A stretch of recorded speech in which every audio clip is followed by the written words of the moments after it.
할렐루야. 오직 예수, 마라나타, 성령 충만. 오늘도 하나님의 집에 나와 예배하는 여러분들에게 우리 아버지 하나님 은혜와 평강이 넘치길 주 예수 그리스도의 이름으로 축원합니다. 예수 그리스도의 구속 사역이 열리는 신약의 첫 장, 이 신약의 서두에서 이 전반부는 예수 그리스도는 누구이신가, 어떻게 오셨는가 하는 내용이고, 오늘 읽은 18절부터 25절까지는 예수 그리스도께서 세상에 오신 이유, 왜 오셨는가 하는 내용의 말씀입니다. 그래서 오늘 본문을 중심해서 예수 그리스도께서 오신 이유라는 제목으로 오늘 우리에게 주시는 하나님의 말씀을 함께 받겠습니다. 아멘. 계시록 7장 12절에 보면 천사들이 하나님 앞에서 찬양을 하는데 아멘으로 시작해서 아멘으로 끝납니다. 아멘. 찬송 영광 지혜 존귀 감사 능력 하면서 끝에는 아멘으로 이렇게 끝나요. 그리고 우리가 지난번에 살펴본 대로 계시록 22장 마지막 절 21절 제일 끝에 아멘으로 끝나죠. 그것은 하나님의 모든 말씀은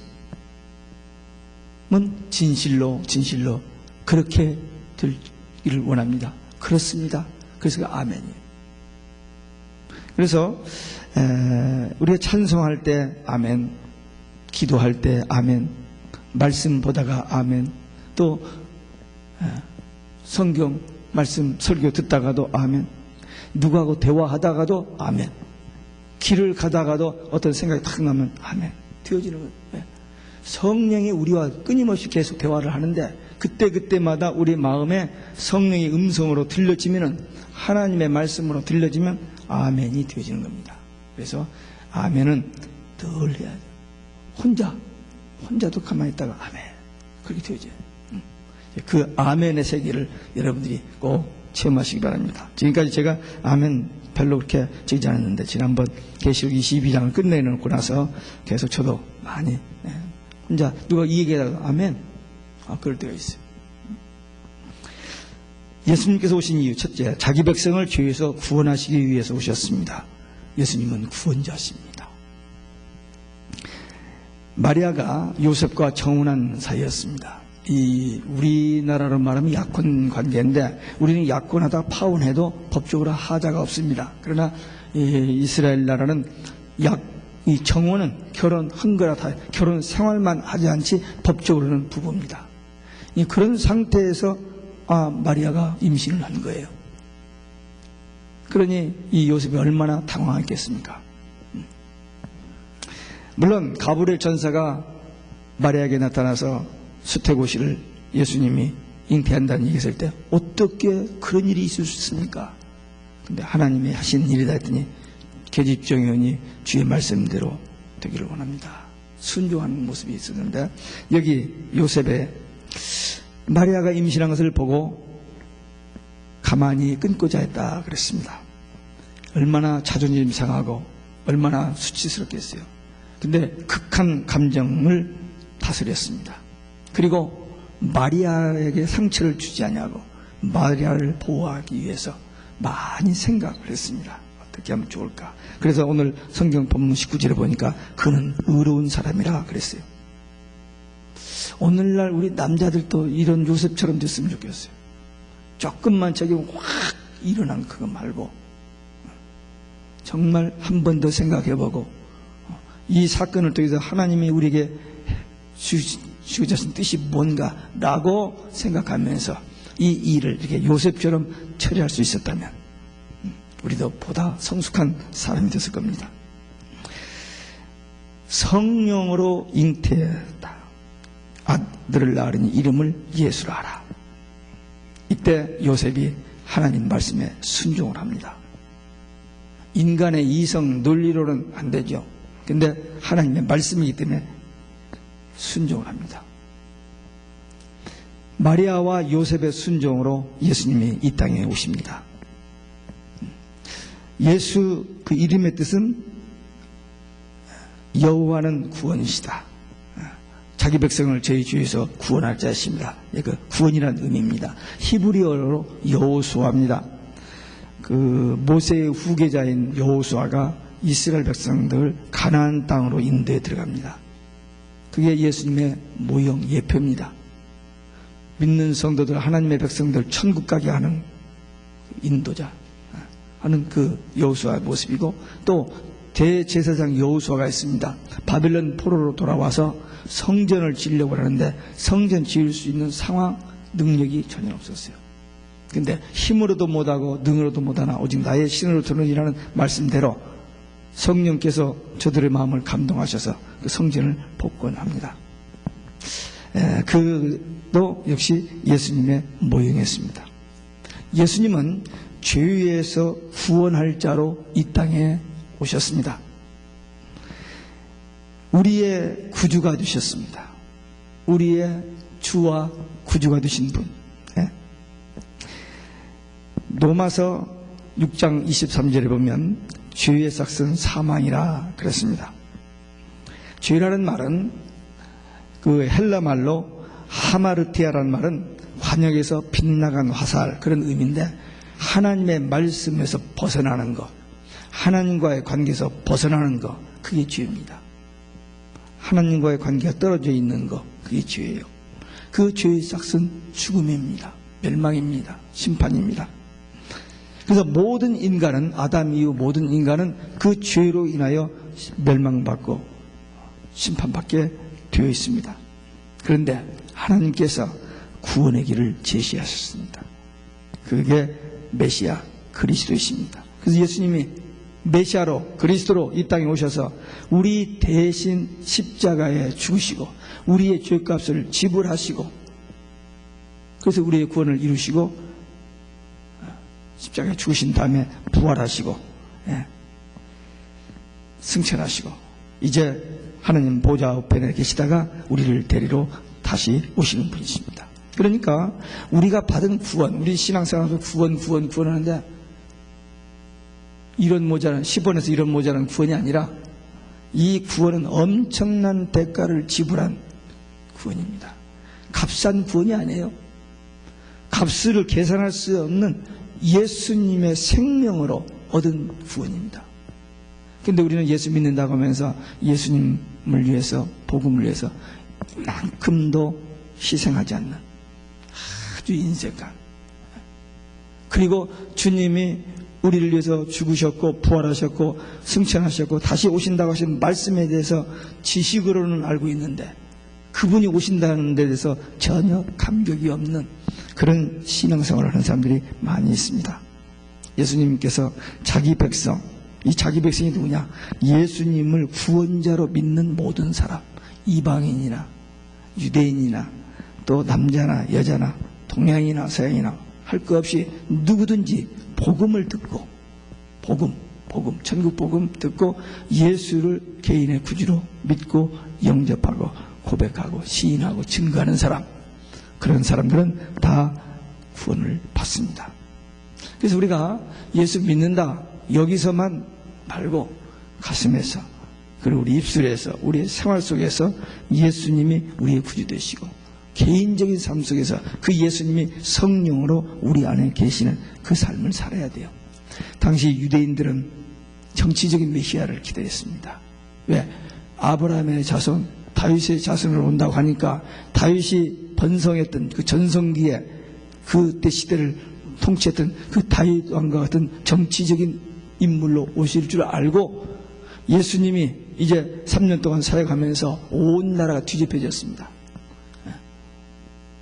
그래서 예수님이 이제 마지막으로 예루살렘에 올라갈 때 그야말로 예언됐던 메시아, 그분이 오시는가 보다 하라고 하면서 호산나 호산나 하면서 예루살렘으로 올라갔던 거예요. 제자들도 3년 동안 따라다닌 보람을 이제 얻게 되는, 그래서 이번에 올라가면 뭔가 something happen, 그렇게 기대를 가지고 갔고, 그러면 그때는 누가 더 큰 자냐 하면서 서로 자기들끼리 이 알력 다툼이 있었고 그랬어요. 마가의 다락방에서 최후의 만찬을 할 때까지도 그 꼴이었습니다. 왜? 그들은 천국 복음 전하신 예수님 말씀을 못 알아듣고 땅의 복음을 생각했던 거예요. 이 땅에서 잘되고 이 땅에서 성공하고 이 땅에서 좀 뭘 누려보는 그런 얄팍한 그런 신앙 다 그랬어요. 예수님의 제자들도 그랬어요. 수제자 베드로, 야고보, 요한 다 그랬습니다. 근데 성령 받고 그들이 변화된 거죠. 예수님은 정치적인 군사적인 그런 구원자로 오신 분이 아니십니다. 누구도 해결할 수 없는 이 죄 문제, 어느 인간도 이 문제를 해결할 수 없는 이 죄 문제를 해결하고 우리를 구원하시기 위해서 이 땅에 오신 분이십니다. 그래서 예수님은 천국 복음을 전하셨어요. 복음 믿고 구원받고 천국 가는. 그런데 오늘 많은 사람들이 천국에 대해서 관심이 없어요. 그냥 이 땅에서만. 그런데 예수님께서 우리에게 전하신 복음은 천국 복음이고, 그리고 예수님의 그 사역 속에서 마태복음 요즘 그 새벽 시간에 보면요, 예수님은 계속 초점을 어디다 맞추셨냐면 천국에다 맞췄어요. 모든 예화를 든다든지 가르침 속에서 특별히 마지막 주간에 예루살렘에서 보면 계속 천국, 재림, 하나님 나라에서 상급 이런 거에 초점을 맞췄어요. 근데 사람들은 거기에 대해서 별로 관심이 없었습니다. 우리는 이제 말씀을 받았어요. 마지막 때 어떻게 될 것과 주님이 재림하실 것에 대한 확실한 그 소망, 그런 것을 말씀을 통해서 이제 깨달았습니다. 그래서 이제는 예수님의 십자가 부활, 탄생, 십자가 부활, 승천, 재림 다 믿어야 돼요. 예수님의 승천까지는 역사적인 기록입니다. It was happened. 그래서 그건 믿어요, 그냥. 그랬으니까 happened. 근데 재림만은 앞으로 될 일이에요. 그래서 사람들이 못 믿고 안 믿는 경우가 있습니다. 그러나 재림까지 믿어야 완전한 믿음이고, 재림까지 믿어야 천년왕국입니다. 지식으로 가는 게 아닙니다. 믿음으로 가기 때문에 믿어져야 돼요. 주님이 분명히 우리를 데리러 오신다. 그리고 이 복음보다 더 좋은 복음이 어디 있습니까? 신랑 예수님이 신부된 우리를 데리러 오신다. 그 관계잖아요. 우리가 부모 관계, 자식 관계보다도 더 좋은 부부 관계예요.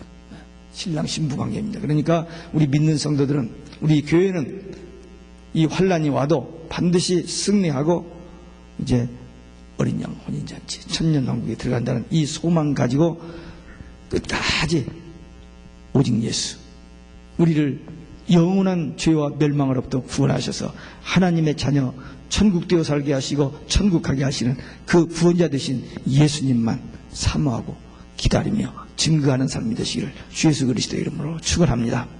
두 번째, 말씀을 이루려고 오셨다 그랬어요. 22절에 보면 이 모든 일에 된 것은 주께서 선지자로 하신 말씀을 이루려 하심이라.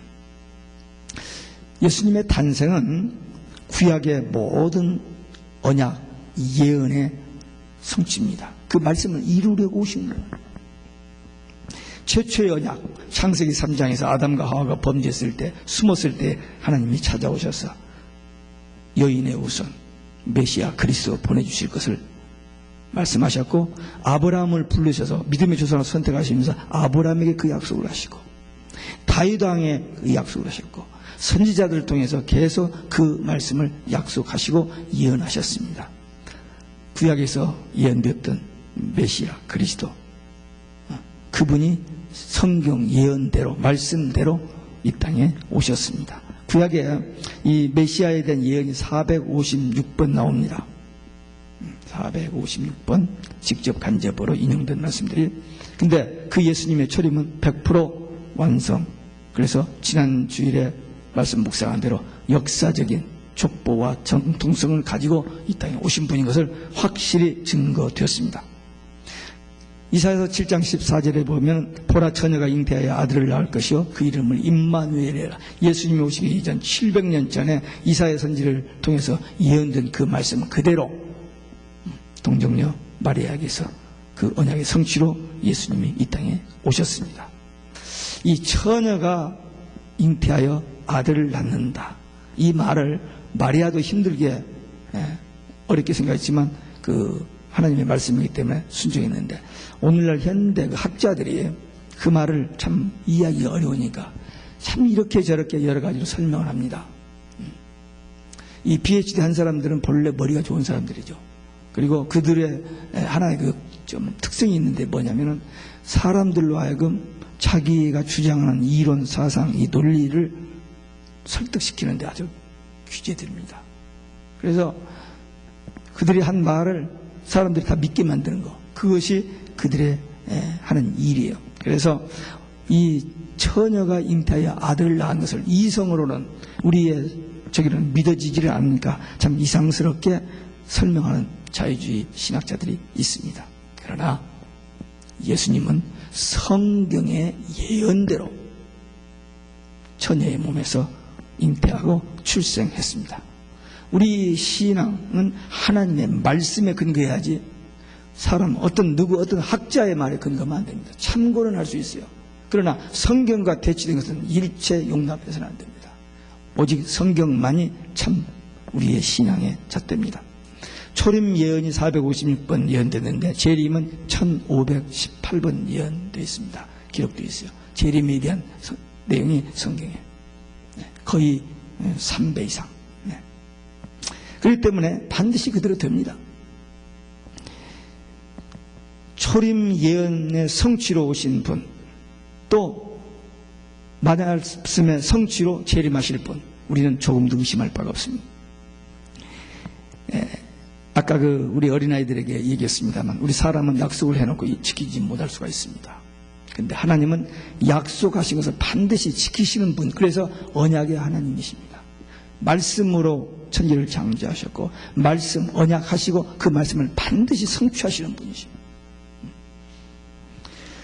예수님께서 마태복음 24장에 보면은 감람산에 이렇게 앉으셔서 예루살렘 성을 내려다보고 제자들과 마지막 그 주간에 수요일날쯤에 성전이 무너진다, 구약교의 멸망, 이스라엘의 멸망을 선언하셨습니다. 그리고 예수님께서 구름 타고 능력과 큰 영광 중에 다시 오신다는 말을 제자들에게 했어요. 근데 제자들이 그 말을 알아들을 리가 없죠. 하여튼 했습니다. 마태복음 24장 30절에서. 그리고 마가의 다락방에서 요한복음 14장에 보면 마가의 다락방에서 다시 이야기합니다. 내가 갔다가 다시 데리러 온다. 지금 이제 마가의 다락방에서 만찬하면서 내일쯤에는 뭐가 일어날 것을 기대하고 있는 이 제자들에게 갔다가 다시 온다, 이 말이 이해가 될 리가 없죠. 그때도 했어요. 데리러 오신다. 못 알아들었습니다. 조금 있다가 겟세마네 동산에서 기도하다가 잡혀가지고 가야바 법정에서 재판을 받습니다. 이런 질문, 저런 질문, 이런 공박, 저런 말 대꾸를 안 해요. 대꾸를 안 해요. 정말 네가 그리스도라니까 네 말이 맞다. 그리고 하신 말씀이 구름을 타고 오는 것을 너희가 보리라 그랬어요. 그러니까 막 옷을 찢으면서 죽여버리자고 그렇게 결정을 합니다. 지금 전혀 상황하고 맞지 않는 그런 말씀을 지금 예수님께서 계속 하시는 거예요. 죽으셨다가 부활하셨습니다. 승천하실 때에 사도행전 1장에 보면 두 천사가 나타나서 하늘로 올려가심을 본 그대로 오신다, 그렇게 약속하셨어요. 구름 타고 올라가시는데 구름 타고 오신다는 그 말을 계시록 1장 7절에 다시 나옵니다. 그리고 19장 11절에 보면 백마 타고 오신다 그랬어요. 그리고 우리가 지난번에 살펴본 대로 신구약 성경 제일 마지막 페이지 요한계시록 22장에 예수님이 똑같이 3번 반복하시죠. 내가 속히 오리니, 내가 속히 오리니, 내가 속히 오리니. 오신다는 거예요. 아니 2000년 전에 오신다는 거 아직까지 안 왔지 않느냐? 예. 사람들이 모르는 게 있습니다. 그 속히 오신다는 그 말씀, 그 사건은 언제 이루어지느냐면 교회 시대가 끝나고 나서 마지막 한 일에 될 일입니다. 그걸 모르기 때문에 그러나 그때 지금 한 일회가 교회 시대가 끝나고 한 일회가 곧 다가오고 있어요. 그때 이루어질 일입니다. 그러니까 신구약 성경 전체의 결론이 뭐예요? 예수님의 재림입니다. 그러니까 456번 예언된 초림이 성경대로 그대로 이루어졌다면 1518번 예언된 예수님의 재림도 반드시, 언젠가는 몰라요. 근데 반드시입니다. 혹시, 아니요, 반드시 말씀대로, 우리의 생각과 추측대로가 아니라 말씀대로 성취될 일입니다. 다른 사람들은 몰라도 이 계시록을 1년 이상 이렇게 들은 여러분들은 이제 성경의 결론이니까 이 말씀을 듣고 말씀대로 오실 예수님, 그 언약, 그 믿고 확신 가지고 기다리며 이 천국 복음 증거하는 증인된 삶을 사시기를 주 예수 그리스도의 이름으로 축원합니다. 세 번째 끝으로 우리와 함께 계시기 위해서 오셨습니다. 이 임마누엘이라는 말이 우리와 함께 계시다는 말이에요. 임은 함께, 마누 그것은 우리와, 엘 하나님, 하나님이 우리와 함께 계신, 하나님이 정말 우리와 우리 가정과 우리 교회와 또 우리 자녀들, 우리의 모든 생활 영역에 항상 함께 하십니다. 하나님의 구원은 죄에서 구원뿐만 아니라 위기에서부터 구원, 모든 세상의 유혹에서부터 구원, 질병에서 구원, 하나님의 구원은 모든 영역에서 우리에게 구원으로 오십니다. 여러분들이 있는 곳, 여러분들이 가는 곳, 어디나 언제나 항상 여러분과 함께 계시는 줄을 믿으시기 바랍니다. 하나님 무척 바쁘신 분이에요. 그래서 저기도 갔다 여기도 갔다 하면 힘드실 텐데 그분은 영이시기 때문에, 우주 안에 계시기 때문에 언제든지 그냥 여기서 이야기하면 그냥 들으시고, 이런 말이 실감이 안 됐는데 이제는 500년 전에 사람이 한 말을 찾아서 녹음해서 그 번역에 나온다는 말이 있잖아요. 그리고 여기서 우리가 여기 스마트폰 안에다가 이렇게 하거나 말로 이렇게 하면 그것이 이렇게 가지고 저쪽으로 가지 않아요. 과학이 거기까지 왔어요. 그러니까 이런 과학을 이렇게 발명해내는 사람, 그 사람과 이 우주를 지으신 하나님이십니다. 그러니까 그 하나님의 전능성, 우리의 상상을 초월합니다. 그래서 하나님은 항상 우리와 함께 계십니다. 마태복음 28장 20절에 보면 볼지어다 내가 세상 끝날까지 너희와 항상 함께 있으리라 그렇게 하시면 가셨어요. 제자들 그 말을 못 알아들었죠. 열흘 후에 성령이 임하니까 그 말씀이 깨달아집니다. 그래서 그 영이, 성령이 항상 어디든지 그들과 함께 계시기 때문에 핍박이 오고 죽음이 와도 순교하면서도 오직 예수 하다가 간 거예요. 왜? 그 나라를 가기 때문에. 우리도 지금 살고 있는 이 시대에 그냥 일상생활을 살아가기 점점 어려워집니다. 예, 지금까지 모든 걸 누렸는데 이제는 힘들어집니다. 그래도 이 지구상에서 가장 살기 좋은 미국이고요. 미국에서도 가장 살기 좋은 이 버겐 카운티입니다. 이래봬도 우리가 여기서 살고 있어요. 이 지구상에서 가장 살기 좋은 데가 있습니다. 물론 요즘 한국이 좋다고 역임을 많이 하는데 한국도 살기 좋아요. 그러나 아직까지도 미국이 살기 제일 좋은데, 지금 미국이 살기 좋은 세상입니까? 얼마나 불안합니까? 일본만 불안한 게 아니에요. 일본이 이제 지난번에 그 많은 지진이 또 일어나서 32만 명이 죽고 60만 명이 부상을 당하는 그런 지진이 올 것을 좀 두려워하고요. 대피의 훈련을 하고 있습니다, 지금. 근데 거기만 그런 게 아니에요. 온 세상이 지진 때문에 난립니다. 기근 때문에 난리고, 물 때문에 난리고, 오존층 파괴, 환경 오염, 다 이만큼이라도 희망적인 것이 없습니다. 왜? 성경의 예언과 모든 것들이 지금 이루어지는 그때입니다. 그러니까 얼마나 살기가 고달파요. 거기다가 또 신앙생활을 하는데 여러 가지 제약을 받죠. 특별히 오직 예수 신앙 가지고 살면 이제는 불이익을 당하고 왕따를 당하는 시대가 옵니다. 근데 우리는 죽어도 오직 예수입니다. 이 세상 거 누가 주지도 않겠지만 이 세상 거 다 준다 해도 오직 예수야지. 오직 예수 아니면 허탕입니다. 저번에 제가 기사를 봤어요. 인터넷을 통해서 봤더니 윈프리라는 사람이, 오프라라는 사람이, 윈프리가 오프라인지 오프라 윈프리인지 하여튼 왔다 갔다 하는데 대단한 여자입니다. 그 사람하고 한번 인터뷰만 하면 인사로 세상에 떠요. 이 세상에서 가장 영향력이 있는 여자라고 그렇게 평을 하니까, 돈도 많고.